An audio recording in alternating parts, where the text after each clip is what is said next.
Hello, good morning, जोहार। मैं संजय और आप देख रहे हैं न्यूज झारखंड। चलिए जानते हैं आज के मुख्य 25 बड़ी खबरों को। राजधानी रांची समेत इन जिलों में हल्की बारिश के बाद लोगों को गर्मी से मिली राहत। 20 मई तक बारिश का अलर्ट। झारखंड की राजधानी रांची समेत कई जिलों में दिन में प्रचंड गर्मी का एहसास लोगों को हुआ।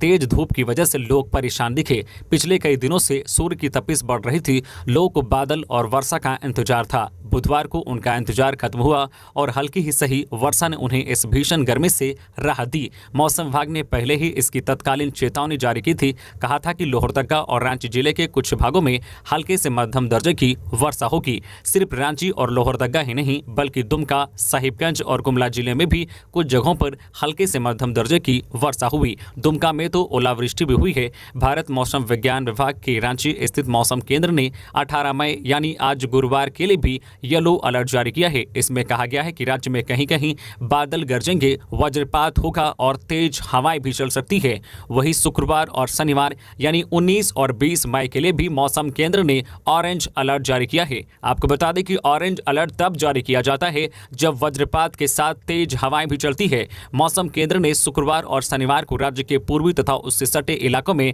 कहीं कहीं बादल गरजने और वज्रपात की भविष्यवाणी की है। साथ ही कहा है कि इन 2 दिनों के दौरान तेज हवाएं भी चलेंगी। हवा की रफ्तार 40 से 50 किलोमीटर प्रति घंटे की रफ्तार से चल सकती है। राष्ट्रपति के झारखंड आगमन पर सुरक्षा व्यवस्था रहेगी कड़ी।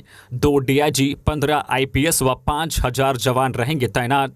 राष्ट्रपति द्रौपदी मुर्मू 3 दिवसीय दौरे पर झारखंड आ रही है। उनके आगमन को लेकर सुरक्षा के पुख्ता और कड़े इंतजाम किए गए हैं।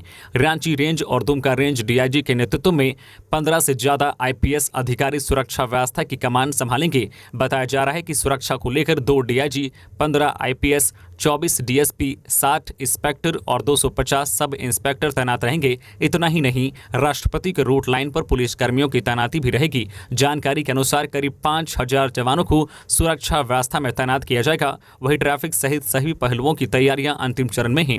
राष्ट्रपति के गुजरने वाले रूट की हर ऊंची इमारतों से भी पुलिस के जवान हथियार के साथ निगरानी करेंगे। एडीजी अभियान संजय आनंद लाटकर ने बताया कि राष्ट्रपति के दौरे को लेकर सुरक्षा के पुख्ता इंतजाम किए गए हैं। अलग अलग जगहों पर राष्ट्रपति का कार्यक्रम है। संबंधित जिले के अधिकारियों को विशेष दिशा निर्देश दिए गए हैं।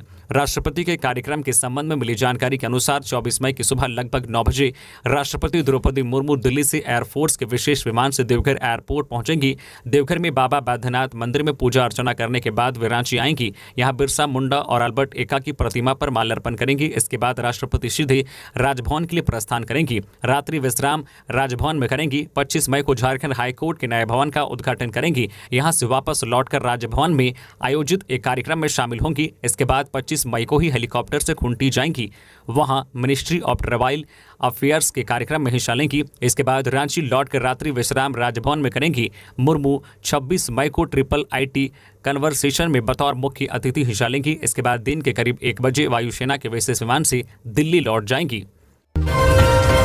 राज्यपाल सीपी राधाकृष्णन ने यूपी के राज्यपाल से की मुलाकात। झारखंड के राज्यपाल सीपी राधाकृष्णन ने बुधवार को उत्तर प्रदेश की राज्यपाल आनंदीबेन पटेल से लखनऊ स्थित राजभवन में मुलाकात की। बताया जा रहा है कि यह उनकी शिष्टाचार भेंट थी। रांची में रजिस्टर्ड 1848 बस ट्रक पर होगी कार्रवाई। रोड टैक्स का 19.23 करोड़ दबाए बैठे हैं वाहन मालिक। राजधानी में डिफॉल्टर वाहन मालिकों पर सख्ती बरतने की तैयारी जिला परिवहन कार्यालय ने शुरू कर दी है। रोड टैक्स दबाकर बैठे बस व ट्रक की सूची पहले चरण में तैयार की गई है। इन वाहनों पर रोड टैक्स के रूप में सरकार का 19.23 करोड़ रुपए से अधिक बकाया है। टैक्स डिफॉल्टर कॉमर्शियल वाहन मालिकों से बकाया रुपए को वसूलने की तैयारी शुरू की गई है। इसके तहत ऐसे वाहन मालिकों को जिला परिवहन कार्यालय की ओर से नोटिस भेजा गया है। डीटीओ परवीन प्रकाश की ओर से जारी नोटिस में कहा गया है कि रांची से रजिस्टर्ड कॉमर्शियल वाहन जिनका रोड टैक्स भुगतान नहीं करने की स्थिति में महालेखाकार के अंकेक्षण दल द्वारा आपत्ति दर्शाया गया है। इस संबंध में डीटीओ परवीन प्रकाश ने कहा है कि जिन वाहनों का रोड टैक्स बकाया है वे फौरन जमा कर दे। डिफॉल्टर वाहन मालिकों को 15 दिनों के अंदर बकाया भुगतान करने को कहा गया है। ऐसा नहीं करने पर मोटर वाहन अधिनियम 1988 और झारखंड मोटर वाहन कॉरपोरेशन अधिनियम 2001 के सुसंगत धाराओं के तहत वाहनों को जब्त करते हुए नीलाम पत्र वाद दायर किया जाएगा। डीटीओ यह भी कहा है कि ऐसे वाहनों का रजिस्ट्रेशन नंबर ब्लॉक कर दिया जाएगा। देवघर में झमाझम बारिश से मौसम हुआ सुहाना। पिछले कुछ दिनों से तपती वाली गर्मी से जूझ रहे देवघर शहर के लोग को बुधवार 17 मई को थोड़ी राहत मिली। बुधवार को अचानक हुई बारिश से तापमान में गिरावट आई है। झमाझम बारिश के दौरान ओलावृष्टि से मौसम खुशनुमा हो गया। हालांकि कुछ देर में ही बारिश थम गई। इस दौरान कई इलाकों में लोगों ने जमकर इसका लुत्फ भी उठाया। जानकारी के अनुसार बारिश के बाद शहर के तापमान में 5 से 6 डिग्री सेल्सियस की गिरावट आई है। इससे पहले मंगलवार को तापमान 43.1 डिग्री सेल्सियस तक पहुंच गया था। पाकुड़ जिले के शिक्षकों में नाराजगी। अभिभावक द्वारा शिक्षक के साथ मारपीट को लेकर शिक्षकों ने काला बिल्ला लगाकर किया विरोध। खबर है पाकुड़ की, जहां शिक्षक के साथ मारपीट मामले के आरोपी की गिरफ्तारी नहीं होने पर जिले भर के सभी शिक्षकों ने काला बिल्ला लगाकर प्रशासन पर विरोध जताया है। मारपीट मामले में आरोपी अभिभावक के विरुद्ध शनिवार को ही मुफस्सिल थाना में केस दर्ज किया गया, लेकिन अब तक आरोपी की गिरफ्तारी नहीं हो सकी है। शिक्षकों ने बताया कि पाकुड़ जिले के शिक्षा विभाग व प्रशासन पर महज एक अभिभावक ही हावी होता दिख रहा है। इससे विभागीय शिथिलता कहें या आरोपी अभिभावक का प्रभाव। बुधवार को भी मध्य विद्यालय इस्लामपुर का ताला नहीं खुला। स्कूल बंद रहने से विद्यालय में नामांकित 367 बच्चे शिक्षा से वंचित तो हो ही रहे हैं, साथ ही उन्हें एमडीएम का लाभ भी नहीं मिल रहा है। विद्यालय में पदस्थापित शिक्षक जान के भय से विद्यालय जाने से पूरी तरह से कतरा रहे हैं। विद्यालय में पदस्थापित प्रभारी, प्रधानाध्यापिका, प्रबंध समिति के अध्यक्ष व सदस्य, प्रतिनियोजित शिक्षक ने पहले ही अभिभावक द्वारा दी जा रही धमकी के संबंध में विभाग को लिखित तौर पर अवगत करा है। शिक्षकों का कहना है कि लगातार आरोपी अभिभावक द्वारा जान से मारने व स्कूल को बम से उड़ा देने की धमकी दी जा रही है, जिस कारण वे भयभीत हैं।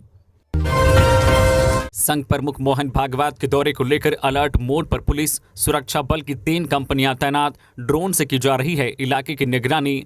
राष्ट्रीय स्वयंसेवक संघ के प्रमुख मोहन भागवत की सुरक्षा व्यवस्था को लेकर पुलिस अलर्ट मोड पर है। उनकी सुरक्षा में 3 कंपनियों को तैनात किया गया है।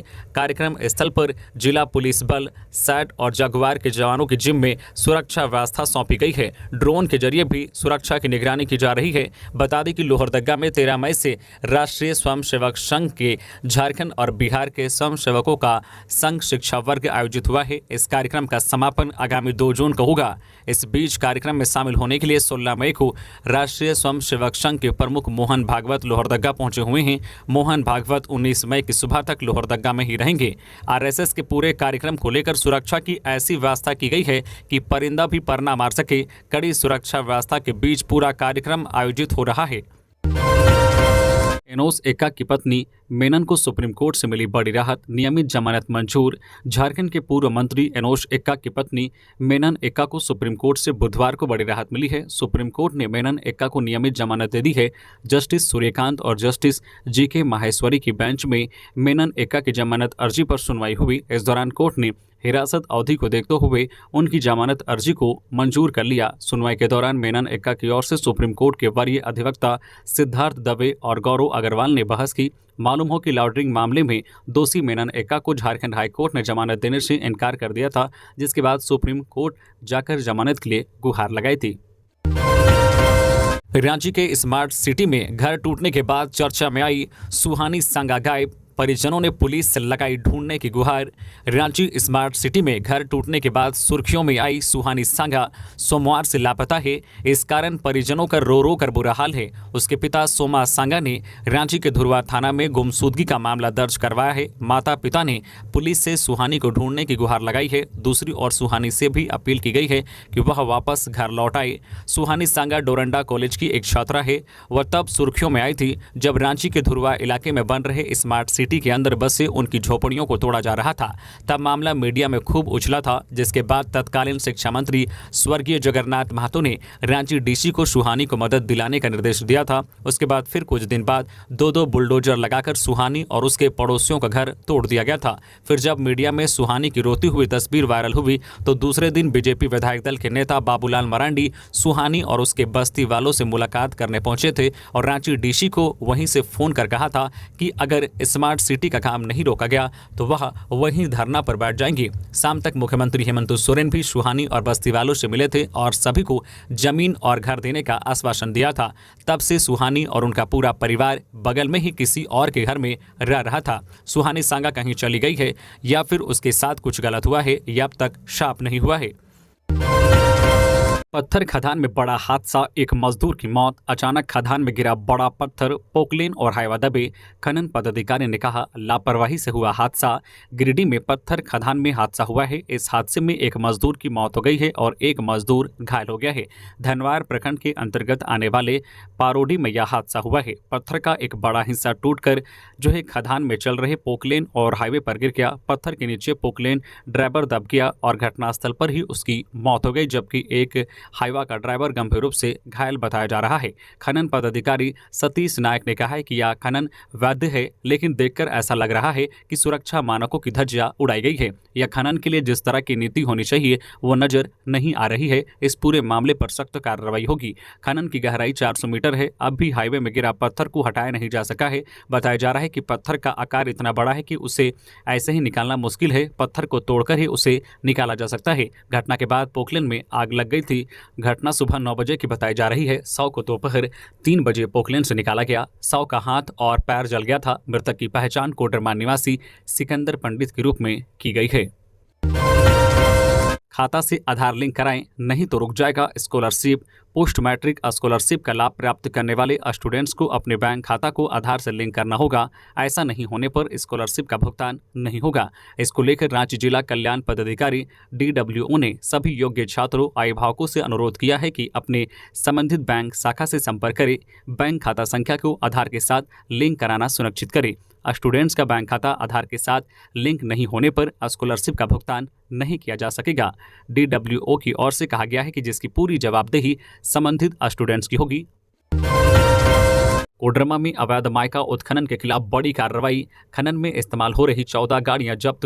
अवैध माइका खनन के खिलाफ जिले में वाइल्ड लाइफ की टीम ने बड़ी कार्रवाई की है। जिले के लोकाई से सटी जो है लोम चांची के जंगल में छापेमारी करते हुए वाइल्ड लाइफ और कोडरमा पुलिस की टीम ने 14 गाड़ियों को जब्त किया है, जिसमें 6 JCB मशीन और 7 शक्तिमान ट्रक शामिल हैं। अवैध खनन की सूचना पर लोम चाची जंगल में रात 2 बजे शुरू हुई छापेमारी अहल सुबह तक चलती रही। हालांकि छापेमारी करने गई टीम को देखकर अवैध खनन से जुड़े माफिया अंधेरे और जंगल का फायदा उठाकर मौके से भागने में कामयाब रहे, लेकिन प्रशासन की इस कड़ी कार्रवाई से अवैध खनन कारोबारियों में हड़कंप मच गया है। इस बार देर से दस्तक देगा झारखंड में मानसून। जाने इस साल कैसी होगी बारिश। झारखंड में मानसून आने का सामान्य समय जून के दूसरे सप्ताह 14 से 15 जून के आसपास है। इस वर्ष केरल में बंगाल की खाड़ी से मानसून 4 जून के आसपास आ सकता है। इसका असर झारखंड पर भी पड़ेगा। मानसून के सामान्य रूप में कोई बदलाव नहीं हुआ तो झारखंड में जून के तीसरे सप्ताह 20 जून के आसपास मानसून आ सकता है। वैसे भी मौसम विभाग ने इस वर्ष सामान्य से 5% तक कम बारिश का पूर्व अनुमान लगा है। भारत में केरल से ही मानसून प्रवेश करता है। अरब सागर और बंगाल की खाड़ी के रास्ते मानसून आता है। झारखंड में आमतौर पर मानसून के दौरान करीब 1022 मिलीमीटर बारिश होती है। 2021 में 12 जून और 2020 में 13 जून को झारखंड में मानसून की बारिश शुरू हुई थी। वहीं 2022 में 15 जून के आसपास मानसून की बारिश शुरू हुई थी। चलती कार बनी आग का गोला, चालक ने कूदकर बचाई जान। रांची के बुंडू के पास मंगलवार रात एक कार में आग लगने की घटना घटी। सड़क पर चलते चलते कार अचानक आग के गोले में तब्दील हो गई। हालांकि इस घटना में कार चालक बाल बाल बच गया। टाटा रोड जमजुआ कस्तूरबा गांधी स्कूल के पास चलती कार में जब आग लगी तो चालक की जान थोड़ी देर के लिए आफत में फंस गई, जिसके बाद चालक किसी तरह से कार से कूदकर अपनी जान बचाई, जिसमें उन्हें हल्की चोट भी आई है। जानकारी के मुताबिक रांची के रहने वाले पवन शर्मा किसी काम के लिए अपनी XUV 500 कार से निकले थे। घटना के संबंध में बताया गया है कि पवन शर्मा खुद गाड़ी ड्राइव कर रहा था। इसी दौरान अचानक कस्तूरबा गांधी स्कूल के पास उनके बोनट से धुआं निकलने लगा। धुआं निकलता देख उन्होंने गाड़ी रोक दी, जिसके बाद उन्होंने गाड़ी का बोनट खोला, लेकिन चंद ही मिनट में इंजन समेत पूरी गाड़ी आग के गोले में बदल गई, जहां देखते ही देखते पूरी गाड़ी जलकर खाक हो गई। वहीं उन्होंने घटना के संबंध में 100 नंबर में डायल कर पुलिस को घटना की सूचना दी। घटना की सूचना के फौरन पुलिस ने फायर ब्रिगेड को सूचना दी। जब तक फायर ब्रिगेड आती तब तक पूरी गाड़ी जलकर राख हो गई थी। वहीं बुधवार को घटना के संबंध में नामकुम थाना में लिखित सनहा दर्ज कराया गया है। चोट लगने की वजह से PTR में हाथी के बच्चे की हुई थी मौत। पोस्टमार्टम रिपोर्ट में हुआ खुलासा। पलामू टाइगर रिजर्व की ओर से हाल के दिनों में वन कर्मियों को हाथी के रखरखाव और उनके संरक्षण के लिए प्रशिक्षण दिया गया था। वहीं 14 मई को पलामू टाइगर रिजर्व के छिपा दोहर पश्चिमी क्षेत्र के सेदुम वन क्षेत्र में एक हाथी के बच्चे की मौत हो गई थी। हाथी के बच्चे की मौत के बाद वन विभाग ने जांच शुरू की थी। विभागीय जांच और पोस्टमार्टम रिपोर्ट में इस बात की पुष्टि हुई है कि हाथी की बच्चे की मौत गिरने से हुई है। दरअसल हाथियों का झुंड तालाब के किनारे पानी की तलाश में गया था। तालाब में गहराई काफी थी। इसी क्रम में तालाब में उतरने के क्रम में हाथी का बच्चा गिर गया था और उसकी मौत हो गई थी। डाक पार्सल वैन में छुपाकर बिहार ले जा रहे अवैध शराब बरामद। चतरा पुलिस ने करीब 1000 बोतल किया जब्त। चतरा जिला अंतर्गत सदर पुलिस ने भुइयाडीह स्थित पुल के पास से 955 बोतल अवैध अंग्रेजी शराब लदी डाक पार्सल पिकअप वैन को जब्त किया है। इस दौरान जंगल और झाड़ी का लाभ उठाते हुए वैन ड्राइवर भागने में सफल रहा। इस बात की जानकारी एसडीपीओ अविनाश कुमार ने सदर थाना परिसर में पत्रकारों को दी। एसडीपीओ अविनाश कुमार ने कहा कि पुलिस अधीक्षक राकेश रंजन को गुप्त सूचना मिली थी कि डाक पार्सल पिकअप वैन में अवैध अंग्रेजी शराब लोड कर चतरा से चोरी होते हुए बिहार ले जाया जा रहा है। सूचना के आलोक में सदर थाना प्रभारी मनोहर करमाली के नेतृत्व में छापेमारी टीम का गठन किया गया। टीम ने त्वरित कार्रवाई करते हुए संघरी घाटी में वाहन चेकिंग अभियान लगाया। इस दौरान डाक पार्सल वाहन को आता देख रुकने का इशारा किया, लेकिन ड्राइवर रुकने की जगह वैन को तेज गति से भगाने लगा। पुलिस भी इस वैन के पीछे लग गई। इस दौरान डाक पार्सल वैन भुइयाडीह स्थित पुल के समीप पलट गई। वही ड्राइवर जंगल झाड़ का लाभ उठाकर भागने में सफल रहा। इसके बाद टीम घटनास्थल पर पहुंचकर पिकअप वैन को जब्त किया। वाहन पलटने से कई शराब की बोतलें टूटकर बहने लगी। पुलिस ने वैन सहित अवैध शराब की बोतलों को जब्त कर थाना ले आई। रांची हिंसा मामले में हाईकोर्ट ने डीजीपी और गृह सचिव से मांगा स्टेटस रिपोर्ट। झारखंड हाईकोर्ट में बुधवार को रांची में 10 जून 2022 को हुई हिंसा की एनआईए जांच के लिए दाखिल जनहित याचिका पर सुनवाई हुई। हाईकोर्ट के चीफ जस्टिस संजय कुमार मिश्रा की बेंच में इस बाबत दायर की गई जनहित याचिका पर सुनवाई की गई। सुनवाई के दौरान डीजीपी और गृह सचिव भी अदालत में मौजूद रहे।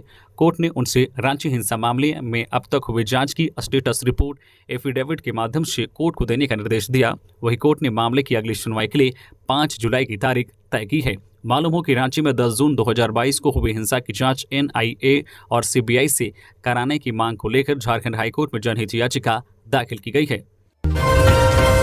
सरकारी अधिकारी किसानों की समस्या को अपनी समस्या समझे। कृषि मंत्री ने कहा, अधिकारी किसानों की समस्या को अपनी समस्या समझे, किसानों को सशक्त बनाने में पीछे क्यों।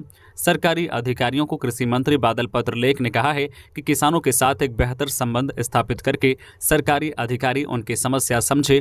किसानों की हर समस्या को अधिकारी अपनी समस्या समझकर काम करे। बादल पत्रलेख ने कहा है कि किसानों में आपके प्रति भरोसा बढ़ेगा। राशि का आवंटन और खर्च कर देना ही हमारा काम नहीं है।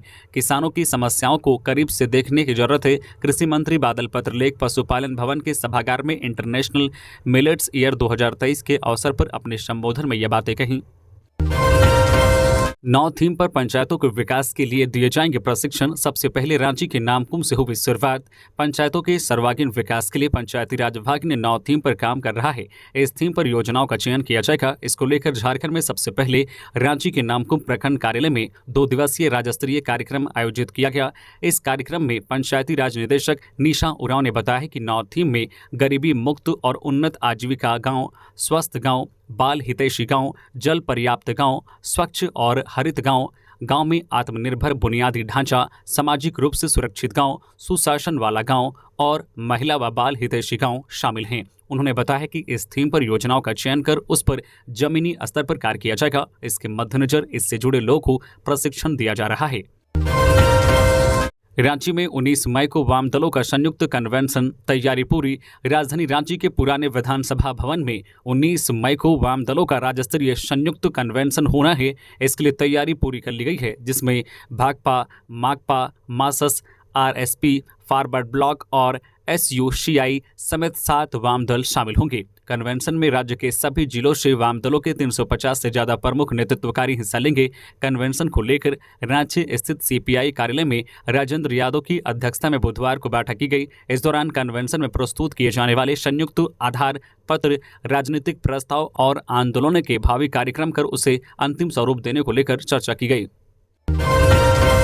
देवघर एयरपोर्ट प्रकरण मामला प्रिविलेज के मामले में देवघर के डीसी आज 18 मई को दिल्ली में लोकसभा की विशेषाधिकार हनन समिति के समक्ष होंगे उपस्थित। खबर है देवघर के, जहां एयरपोर्ट प्रकरण में गोड्डा सांसद निशिकांत दुबे द्वारा लोकसभा में देवघर उपायुक्त मंजूनाथ भजंत्री के खिलाफ लगाए गए प्रिविलेज के मामले में आज 18 मई को उपायुक्त दिल्ली में लोकसभा की विशेषाधिकार हनन समिति के समक्ष उपस्थित होंगे।